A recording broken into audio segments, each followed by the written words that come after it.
कक्षा 11 इतिहास के प्रिय विद्यार्थियों, आज हम आपसे चैप्टर नंबर 10 मूल निवासियों का विस्थापन विषय पर विस्तार से चर्चा करेंगे। इसको हमने दो भागों में विभक्त कर रखा है। इस अध्याय यह प्रथम भाग है। इस अध्याय में अमेरिका और ऑस्ट्रेलिया के मूल निवासियों के इतिहास के कुछ पहलू पेश किए गए हैं। पिछले अध्याय 8 में हमने दक्षिण अमेरिका में स्पेनी, पुर्तगाली औपनिवेशीकरण के इतिहास की झांकी देखी थी। 18वीं सदी से दक्षिणी अमेरिका के और भी हिस्से में तथा मध्य उत्तरी अमेरिका, दक्षिणी अफ्रीका, ऑस्ट्रेलिया तथा न्यूजीलैंड के इलाकों में यूरोप से आए आप्रवासी बसने लगे। इस प्रक्रिया ने वहां के बहुत से मूल निवासियों को दूसरे इलाकों में जाने पर मजबूर किया। यूरोपीय लोगों की ऐसी बस्तियों को कॉलोनी उपनिवेश कहा जाता था। जब यूरोप से आए उस उपनिवेशों के बासिंदे यूरोपीय मातृ देश से स्वतंत्र हो गए तो उन्हें राज्य या देश का दर्जा हासिल हो गया। 19वीं और 20वीं सदी में एशियाई देशों के लोग, इसमें से कुछ देशों में आपस से, आज ये यूरोपीय और एशियाई लोग इन देशों में बहुसंख्यक हैं। वहाँ के मूल निवासियों की संख्या कम रह गई है। वे शहरों में मुश्किल से नजर आते हैं। लोग भूल गए हैं कि कभी देश का अधिकतर हिस्सा उन्हीं के कब्जे में था। यह भी कि कई नदियों, शहरों इत्यादि के नाम देसी नामों से बने हैं। मसलन संयुक्त राज्य अमेरिका में ओहियो, मिसिसिपी और सिएटल व कनाडा में सस्काचेवान, ऑस्ट्रेलिया में वालांगांग और पारामत्ता। 20वीं सदी के मध्य तक अमेरिका और ऑस्ट्रेलिया के इतिहास की पाठ्यपुस्तकों में यह बताया जाता था कि किस तरह यूरोपीय वासियों ने उत्तरी और दक्षिणी अफ्रीका तथा ऑस्ट्रेलिया की खोज की। उनमें यहाँ के मूल बासिंदों का शायद ही कभी जिक्र होता था, सिवाय यह बताने कि यूरोपीय लोगों के प्रति उनका रवैया शत्रुतापूर्ण था। पर 1840 के दशक से ही अमेरिका में मानव विज्ञानियों ने उन पर अध्ययन आरंभ कर दिया था। बहुत बाद में 1960 के दशक में इन मूल निवासियों को अपने इतिहास को लिखने या बयान करने, मौखिक इतिहास के लिए प्रेरित किया गया। आज इन मूल निवासियों द्वारा लिखे गए इतिहास और कथा कृतियों को पढ़ना संभव है। इन देशों में जाने वाले लोग वहाँ के संग्रहालयों में देसी कला की दीर्घाएं तथा आदिवासी जीवन शैली को दिखलाने वाले विशेष संग्रहालय भी देख सकते हैं। संयुक्त राज्य अमेरिका में नया अमेरिकी इंडियन राष्ट्रीय संग्रहालय खुद अमेरिकी इंडियनों की देखरेख में बना है।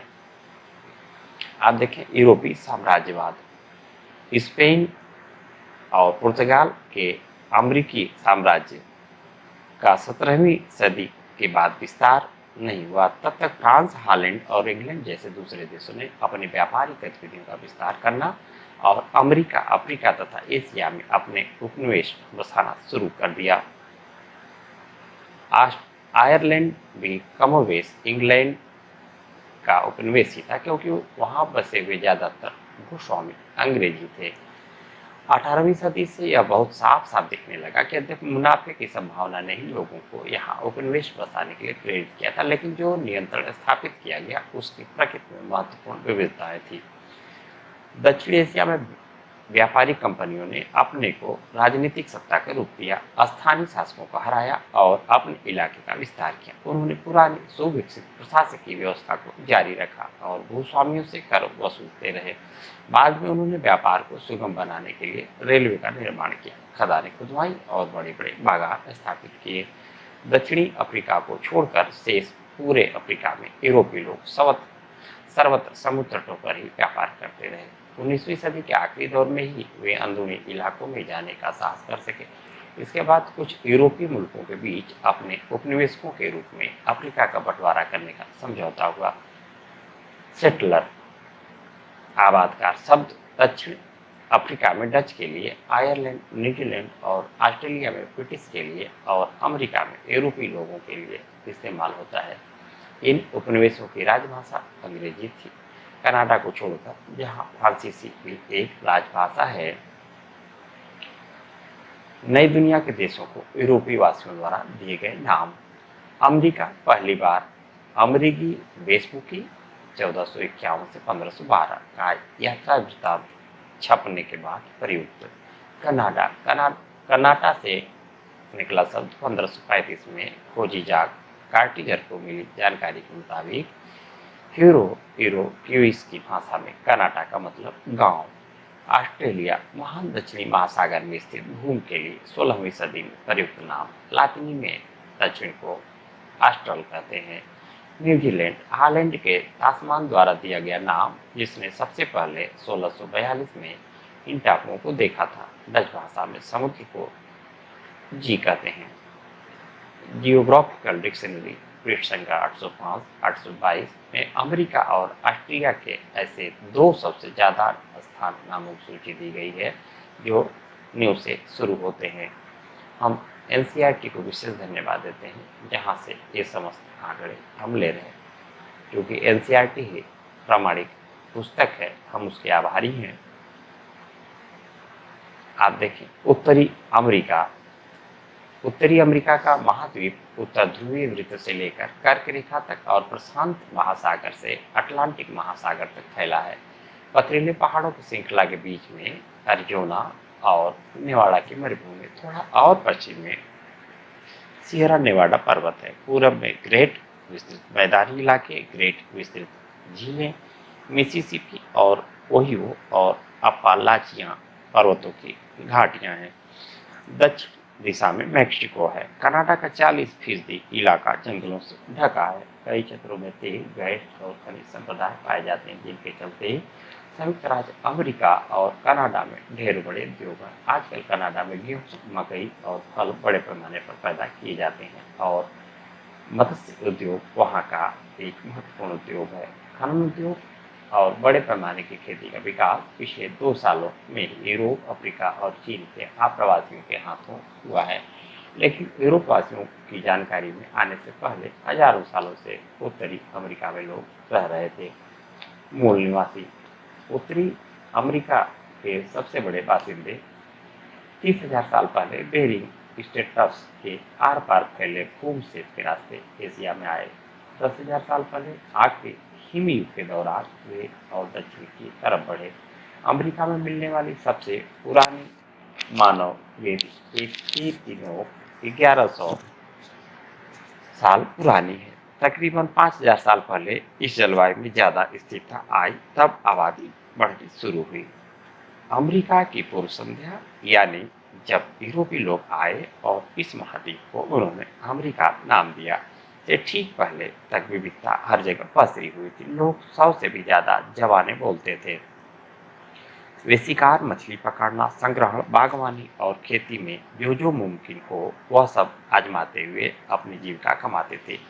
मिट्टी की गुणवत्ता कैसी है और उसके इस्तेमाल तथा देखभाल के लिए कितने प्रयास की दरकार है, इसी पर जीने के तरीके का उनका चुनाव निर्भर करता था। सांस्कृतिक और सामाजिक पूर्वाग्रह के आधार पर कुछ दूसरी चीजें तय होती थी। मछली, अनाज, बाग के पेड़ पौधे, मांस, इससे अधिशेष हमारे यहाँ ताकतवर श्रेणीबद्ध समाजों की रचना में मददगार बने, लेकिन वहाँ नहीं। कुछ संस्कृतियाँ सहस्राब्दियों तक कायम रही। विलियम माइकलिस, अमेरिका से पहले का दिन। ये लोग नदी घाटी के साथ साथ बने गांव में समूह बना कर रहते थे। वे मछली और मांस खाते थे और सब्जियां तथा मकई उगाते थे। वे अक्सर मांस की तलाश में लंबी यात्राओं पर जाया करते थे। मुख्य रूप से उन्हें बाइसन, यानी उन जंगली भैंसों की तलाश रहती थी जो घास के मैदानों में घूमते थे।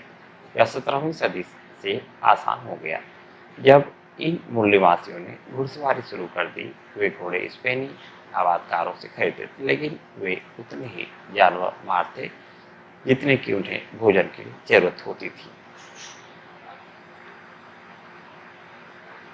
उन्होंने बड़े पैमाने पर खेती करने की कोशिश नहीं की और चूंकि वे अपनी आवश्यकताओं से अधिक उत्पादन नहीं करते थे, इसलिए उन्होंने केंद्रीय तथा दक्षिणी अमेरिका की तरह राजशाही और साम्राज्य का विकास नहीं किया। इलाके को लेकर कबीलों के बीच झगड़े की कुछ मिसाइलें मिलती हैं, पर कुल मिलाकर जमीन पर नियंत्रण कोई मुद्दा नहीं था। वे जमीन पर अपनी मलकियत की कोई जरूरत महसूस नहीं किए बगैर उससे मिलने वाले भोजन और आश्रय से संतुष्ट थे। उनकी परंपरा की एक महत्वपूर्ण विशेषता थी औपचारिक संबंध और दोस्तियां कायम करना तथा उपहारों का आदान प्रदान करना। चीजें उन्हें खरीदने के बजाय उपहार के तौर पर हासिल होती थी। ये देखें आप, यह जो चिन्ह है रंगीन सीपियों के आपस में सिलकर बनाई जाने वाली वेमपुट बेल्ट, किसी समझौते के बाद स्थानीय कबीलों के बीच इसका आदान प्रदान होता था। देखिए, उत्तरी अमेरिका में अनेक भाषाएं बोली जाती थी, हालांकि वे लिखी नहीं जाती थी। उनका विश्वास था कि समय की गति चक्री है और हर कबीले के पास अपनी उत्पत्ति और इतिहास के बारे में ब्यौरे थे जो पीढ़ी दर पीढ़ी चलते आ रहे थे।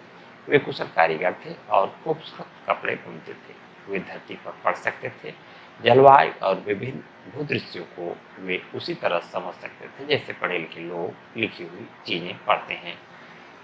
यूरोपियनों से मुकाबला, नई दुनिया के मूल बासिंदों के लिए अंग्रेजी में प्रयुक्त शब्द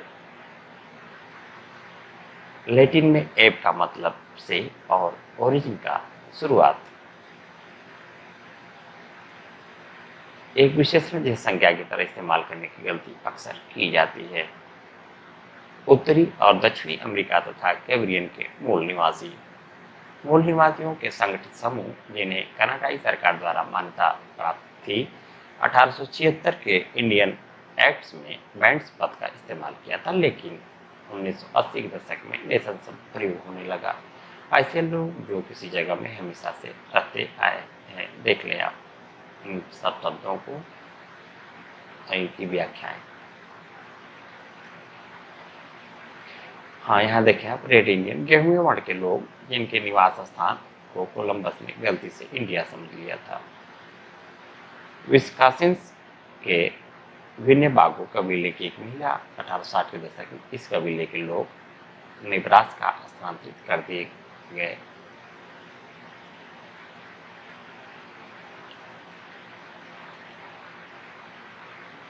ली ब्राउन की एक वार्ता से 1986। प्रस्तर की पट्टी पर यह खुदा था।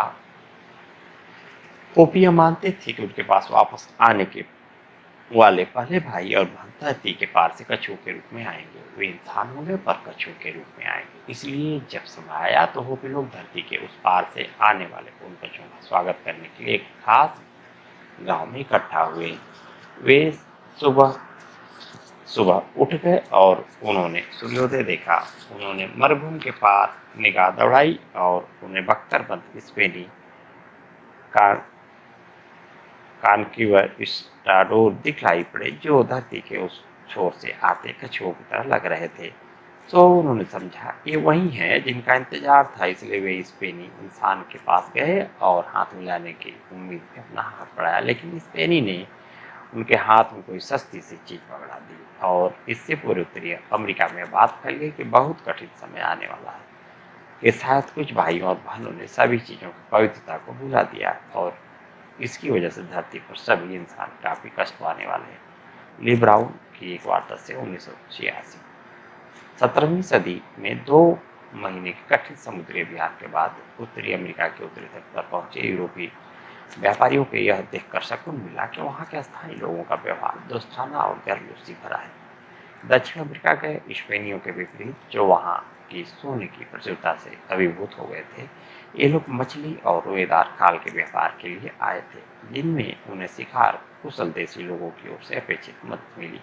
थोड़ा और दक्षिण में मिसिसिपी के किनारे किनारे फ्रांसीसियों ने पाया कि देसी लोग नियमित रूप से जमा होते थे। इसका मकसद था ऐसे हस्तशिल्प का आदान प्रदान करना जो किसी खास कबीले में बनते थे, या ऐसे खाद्य पदार्थों का आदान प्रदान जो अन्य इलाकों में उपलब्ध नहीं थे। स्थानीय उत्पादों के बदले में यूरोपीय लोग वहां के बासिंदों को कंबल, लोहे के बर्तन जिसे वे कभी कभी अपने मिट्टी के पात्रों की जगह इस्तेमाल करते थे, बंदूकें जो जानवरों को मारने में तीर धनुष की अच्छी पूरक साबित हुई, और शराब देते थे। वहां के बासिंदों का पहले शराब से परिचय नहीं था। वे जल्दी ही इसकी आदत के शिकार हो गए, जो कि यूरोपीय लोगों के लिए अच्छा साबित हुआ क्योंकि इसने उन्हें व्यापार के लिए अपनी शर्तें थोपने में सक्षम बनाना। यूरोपीय लोगों ने उन मूल निवासियों से तंबाकू की आदत ग्रहण की। क्यूबेक अमेरिकी उपनिवेश 1997 में जॉन कैबाक न्यूफाउंडलैंड पहुंचा। 1507 में अमेरिको डे वेस्पुकी की ट्रेवल्स प्रकाशित हुई। 1534 चेक कार्टियर ने सेंट लॉरेंस नदी के किनारे किनारे यात्रा की और मूल बासिंदों से मिला। 1608 फ्रांसीसियों ने क्यूबेक उपनिवेश की खोज की। 1607 ब्रिटिश लोगों ने वर्जीनिया उपनिवेश की खोज की।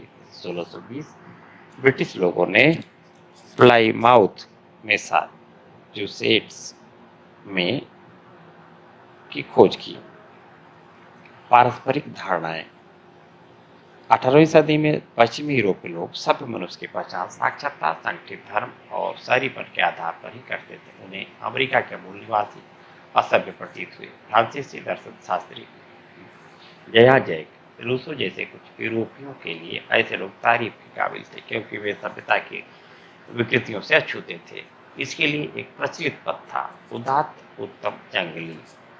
एक दूसरा नजरिया अंग्रेजी के कवि विलियम वर्ड्सवर्थ की कुछ पंक्तियों में मिलता है। वर्ड्सवर्थ और रूसो में से कोई भी किसी अमेरिकी मूल निवासी से नहीं मिला था, लेकिन वर्ड्सवर्थ ने उनका वर्णन करते हुए कहा, वे जंगलों में रहते हैं जहाँ कल्पना शक्ति के पास उन्हें भाव संपन्न करने, उन्हें ऊंचा उठाने या परिष्कृत करने के अवसर बहुत कम है। जिसका मतलब यह है कि प्रकृति निकट रहने वालों की कल्पना शक्ति और भावना अत्यंत सीमित होती है।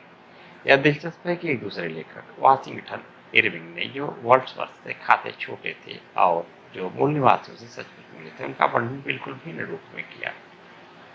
जिन इंडियंस की असली जिंदगी को देखने को मुझे मौका मिला, वे कविताओं में वर्णित अपने रूप से काफी भिन्न है। यह सच है कि गोरे लोगों, जिनकी नीयत पर वे भरोसा नहीं करते और जिनकी भाषा भी नहीं समझते, की संगत में रहने पर वे काफी कम बोलते हैं, पर परिस्थितियां वैसी ही हो तो गोरा आदमी भी उन्हीं की तरह अल्पभाषी हो जाता है। ये इंडियंस जब अपनों के बीच होते हैं तो वे नकल उतारने के उस्ताद साबित होते हैं और गौरों की नकल उतार कर अपना खूब मनोरंजन करते हैं। वहीं गोरे, जो समझते हैं कि इंडियन को वे अपनी भव्यता और गरिमा के प्रति गहरे आदर भाव से ओतप्रोत कर चुके हैं, गोरे लोग गरीब इंडियंस के साथ ऐसे पेश आते हैं, मैं इसका साक्षी मानो उनमें और जानवरों में बहुत कम फर्क हो। मूल बासिंदे यूरोपीय लोगों के साथ जिन चीजों का आदान प्रदान करते थे, वे उनके लिए दोस्ती के लिए उपहार थे। दूसरी ओर अमीरी का सपना देखने वाले यूरोपीय लोगों के लिए मछली और रोएदार खाल माल थे, जिसे उन्हें मुनाफा कमाने के रूप में बेचना था। इन बेची जाने वाली चीजों के दाम पूर्ति के आधार पर साल दर साल बदलते रहते थे। मूल निवासी इसे समझ नहीं सकते थे। उन्हें सुदूर यूरोप में स्थित बाजार का जरा भी बोध नहीं था। उनके लिए तो यह सब पहेली की तरह था। यूरोपीय व्यापारी उनकी चीजों के बदले में कभी तो बहुत सारा सामान देते थे और कभी बहुत कम। ये यूरोपीय लोगों के लालच को देखकर भी दुखी होते थे। प्रचुर मात्रा में रोएदार खाल हासिल करने के लिए उन्होंने सैकड़ों उद्बिलाओं को हलाल किया था और मूल बासिंदे इससे काफी विचलित थे। उन्हें डर था कि जानवर उनसे इस विध्वंस का बदला लेंगे। शुरुआत में आए यूरोपीय लोगों, जो कि व्यापारी थे, के पीछे पीछे अमेरिका में बसने के लिए भी लोग आए। 17वीं सदी से यूरोपीय लोगों के कुछ समूह ईसाइयत के भिन्न संप्रदाय से ताल्लुक रखने की वजह से उत्पीड़न के शिकार थे। कैथोलिक प्रभुत्व के देशों में रहने वाले प्रोटेस्ट या प्रोटेस्टवाद को राज धर्म का दर्जा देने वाले देशों के कैथोलिक, उनमें से बहुत ने यूरोप छोड़ दिया और एक नई जिंदगी शुरू करने के लिए अमेरिका चले गए। जब तक वहाँ खाली जमीनें थी, कोई समस्या नहीं आई, लेकिन धीरे धीरे वे और अंदर मूल निवासियों की गांवों की ओर बढ़े। उन्होंने जंगलों की सफाई के लिए अपने लोहे के औजारों का इस्तेमाल किया ताकि खेती की जा सके। मूल निवासी और यूरोपीय लोग जब जंगल को देखते तो उनकी निगाहों में अलग अलग चीजें आती थी। मूल निवासियों ने उन रास्तों की पहचान की जो यूरोपीय लोगों के लिए अदृश्य थे। यूरोपीय लोगों की कल्पना में कटे हुए जंगल की जगह मक्के के खेत उभरते थे। जेफरसन का सपना एक ऐसे देश का था जो छोटे छोटे खेतों वाले यूरोपीय लोगों से आबाद था। मूल निवासी जो अपनी जरूरतों के लिए फसलें उगाते, न कि बिक्री और मुनाफे के लिए, और जो जमीन का मालिक बनने को गलत मानते थे, इस बात को नहीं समझ सकते थे। यही चीजें उन्हें जेफरसन की निगाह में असभ्य बनाती थी। कनाडा, संयुक्त राज्य अमेरिका, 1701 क्यूबेक के मूल निवासियों के साथ फ्रांसीसियों का समझौता। 1773 क्यूबेक पर ब्रिटिशों की विजय। 1781 ब्रिटेन ने संयुक्त राज्य अमेरिका को एक स्वतंत्र देश के रूप में मान्यता दी। 1774 क्यूबेक एक्ट। 1783 ब्रिटिश लोगों ने संयुक्त राज्य अमेरिका को मध्य पश्चिम सौंपा। 1791 कनाडा संवैधानिक एक्ट।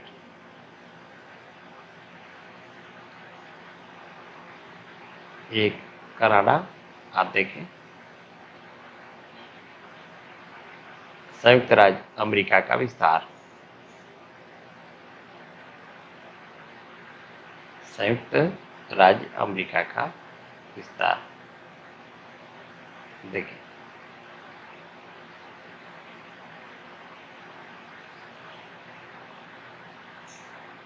ये जो संकेत बने हुए कलर, संयुक्त राज्य अमेरिका 1783, ये देखें 1783 में एक स्थिति थी। उसके बाद देखें इस कलर को, देखें आप, ल्यूसिलिया 1803 में फ्रांस से खरीदा गया।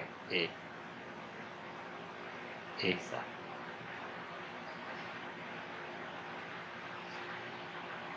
1882 में ग्रेट ब्रिटेन द्वारा दी गई। ये देखें एक साल।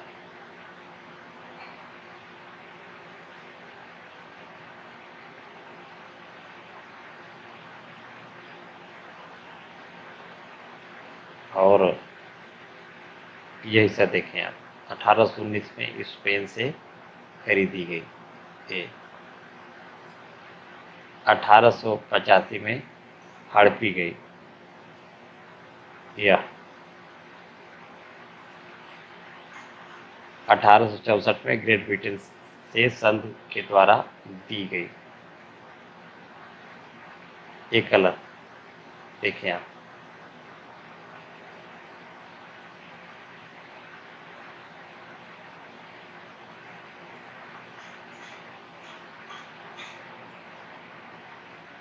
और 1848 में मेक्सिको द्वारा दी गई।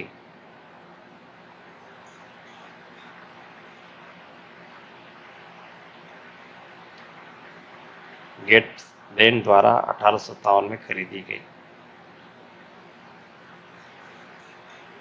रूस द्वारा 1867 में दिया गया। अलास्का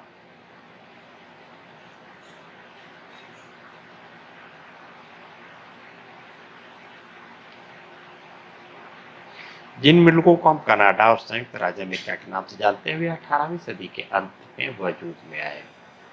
अपने वर्तमान क्षेत्रफल का एक छोटा हिस्सा उस समय उनके कब्जे में था। मौजूदा आकार तक पहुंचने के लिए अगले 100 सालों में उन्होंने अपने नियंत्रण वाले इलाके में काफी इजाफा किया। संयुक्त राज्य अमेरिका ने कई विशाल क्षेत्रों की खरीद की। उन्होंने दक्षिण में फ्रांस, लुसियाना, परचेज और रूस, अलास्का से जमीन खरीदी। साथ ही उसने युद्ध में भी जमीन जीती। दक्षिण संयुक्त राज्य अमेरिका का अधिकतर हिस्सा मेक्सिको से ही जीता गया। किसी के मन में यह ख्याल नहीं आया कि उन इलाकों में रहने वाले मूल बासिंदों की भी रजामंदी ली जाए। संयुक्त राज्य अमेरिका की पश्चिमी सरहद फ्रंटियर खिसकती रहती थी, और जैसे जैसे यह खिसकती जाती, मूल निवासी भी पीछे खिसकने के लिए बाध्य किए जाते थे। कनाडा, संयुक्त राज्य अमेरिका, आप देखें 1803 फ्रांस से लुसियाना की खरीद। 1825 से 58 संयुक्त राज्य अमेरिका के मूल निवासी आरक्षित क्षेत्रों में पहुंचाए गए। 1837 फ्रांसीसी कनाडाई विद्रोह। 1832 जस्टिस मार्शल का फैसला। 1840 उच्चतर और निम्नतर कनाडा और कैनेडियन यूनियन। 1849 अमेरिकी gold rush. 1859 Canada gold rush. 1861 से 65 अमेरिकी गृह युद्ध। 1867 कनाडा महासंघ। 1865 से 90 अमेरिकी इंडियन युद्ध। 1869 से 85 कनाडा में मेस्टिसो द्वारा रेड रिवर विद्रोह, 1870 आर महाद्वीपीय railway, 1876 Canada Indians act, 1890 America में जंगली भैंसे का प्रायः उन्मूलन, 1885 आर महाद्वीपीय रेलवे के जरिए पूर्वी और पश्चिमी तटों का जुड़ाव, 1892 अमेरिकी फ्रंटियर का अंत। 19वीं सदी में अमेरिका के भूदृश्य में जबरदस्त बदलाव आए। जमीन के प्रति यूरोपीय लोगों का रवैया मूल निवासियों से अलग था। ब्रिटेन और फ्रांस से आए कुछ प्रवासी ऐसे थे जो छोटे बेटे होने के कारण पिता की संपत्ति के उत्तराधिकारी नहीं बन सकते थे। इसी वजह से अमेरिका में जमीन के मालिक बनना चाहते थे। बाद में जर्मनी, स्वीडन और इटली जैसे मुल्कों से ऐसे अप्रवासी उमड़ पड़े जिनकी जमीनें बड़े किसानों के हाथ चली गई। ये ऐसी जमीन चाहते थे जिसे वो अपना कर सके। पोलैंड से आए लोगों को प्रेरी चारा गाहों में काम करना अच्छा लगता था, जो उन्हें अपने घरों के स्टेपिस घासों के मैदानों की याद दिलाते थे, और यहाँ बहुत कम कीमत बड़ी संपत्तियां खरीद पाना उन्हें बहुत रास आ रहा था। उन्होंने जमीन की सफाई की और खेती का विकास किया। ऐसी फसल धान और कपास उगाई जो यूरोप में नहीं उगाई जा सकती थी, इसलिए वहाँ उन्हें ऊंचे मुनाफे पर बेचा जा सकता था। अपने विस्तृत खेतों को जंगली जानवरों, भेड़ियों और पहाड़ी शेरों से बचाने के लिए उन्होंने देखें आप क्या पेड़ों के जरिए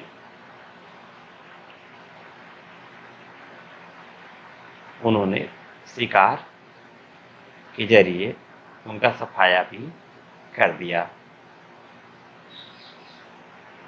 1873 में कटीले तारों को खोजने के बाद ही वे अपने को पूरी तरह सुरक्षित महसूस कर सके। केरोडोमा का एक पशु फार्म है। केरोडोमा का यह पशु फार्म घर के बाहर काम करने के लिहाज से दक्षिणी इलाके की जलवायु यूरोपीय जनों के लिए काफी गर्म थी, और दक्षिण अमेरिकी उपनिवेश का यह अनुभव रहा था कि दास बनाए गए मूल निवासी बहुत बड़ी संख्या में मौत के शिकार हुए थे। इसलिए बागान मालिकों ने अफ्रीका से दास खरीदे। दास प्रथा विरोधी समूहों के विरोध के चलते दासों के व्यापार पर तो रोक लग गई, लेकिन वे अफ्रीकी संयुक्त राज्य अमेरिका में थे, वे और उनके बच्चे दास ही बने रहे। संयुक्त राज्य अमेरिका के उत्तरी राज्यों में जहां अर्थतंत्र बागानों पर और इसलिए दास प्रथा पर टिका हुआ नहीं था, दास प्रथा को खत्म करने के पक्ष में दलीलें दी और उसे एक अमानवीय प्रथा बताया।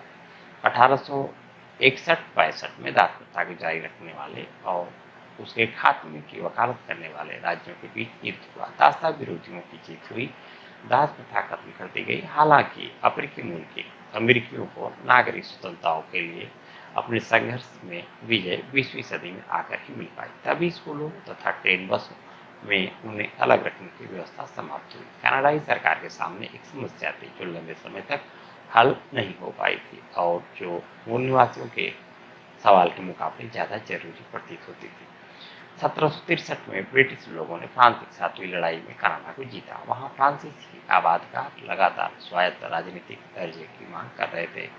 1867 में कनाडा को स्वायत्त राज्यों के एक महासंघ के रूप में संगठित करके ही इस समस्या का हल निकल पाया। हम अपनी जमीन से मूल बासिंदों की बेदखली, इस भाग से मूल निवासियों के विस्थापन के पूरे भाग तक, इसको हम द्वितीय भाग में रखेंगे। चैप्टर नंबर 10 मूल निवासियों का विस्थापन को जो हमने दो भागों में विभक्त किया था, प्रथम भाग यहीं पर पूर्ण होता है।